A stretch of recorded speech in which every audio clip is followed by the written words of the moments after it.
We don't want to leave, but we have no choice. I've heard it countless times.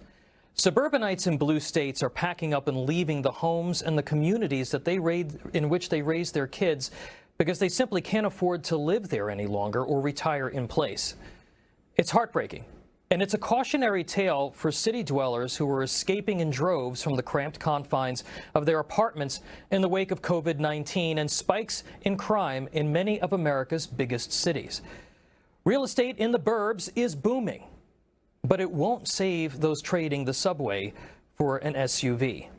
If you voted for a leftist, Democrat, socialist to run your city, and you think that a move to the suburbs will extract you from the downward spiral of these urban environments, guess again. Sure, you'll have a nice leafy green yard and more room to spread out, but the collapse of cities like Seattle, Portland, Chicago, and New York and others will have ripple effects for your quality of life and cost of living that will hit suburbanites hard.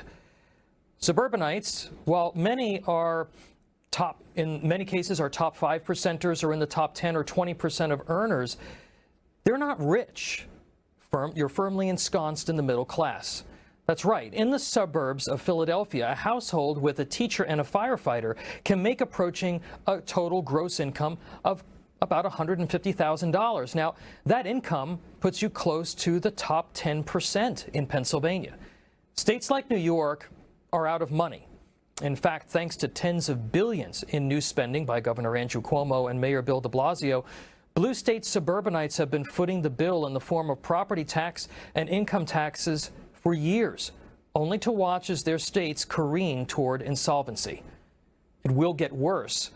Financially mobile residents in blue states are leaving for more affordable places, especially the truly wealthy, millionaires and billionaires that are often in the target of Democrat politicians.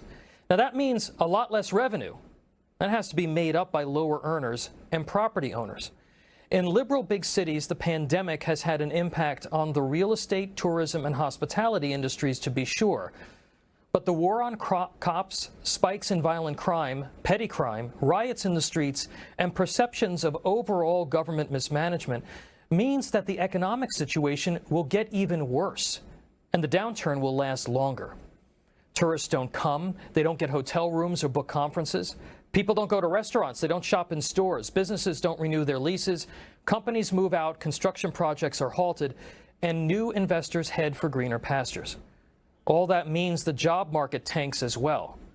And there isn't enough money that you can wring out of suburban, middle, and upper middle class folks to make up for the revenue shortfall. Democrats will try. Liberal politicians controlled by public employee unions have little interest or inclination to reform bloated government programs or cut spending. You might ask yourself, how does a guy like Mayor Bill de Blasio sleep at night? But Marxists and socialists have always historically accepted that some degree of human cost is acceptable for the sake of gaining or maintaining power or driving an ideological agenda.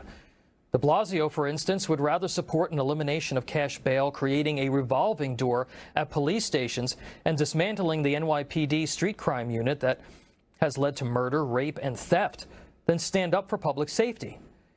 It all flies in the face of logic, but it doesn't seem to matter. Of course, this is the same guy who honeymooned in Cuba after working to help the Sandinista rebels. He's in charge of the biggest city in America. If New York was its own country, it would have the 11th largest economy in the world, and New York City is the engine for that. Even some measure of a federal bailout won't prevent suburbanites from seeing their taxes go up to pay for the incompetent leadership of the cities. Higher earners, though they are still in the middle class, will be increasingly in the crosshairs of Democrats. Democrats are also looking to have the federal government compel local suburban communities to build multifamily housing units, which will overburden infrastructure, schools, and public safety resources, leading to even further tax increases. The top 10 counties with the highest property taxes in the nation are all on the periphery of big blue cities. The foreclosure rates in those surrounding areas also continue to be among the highest in the nation.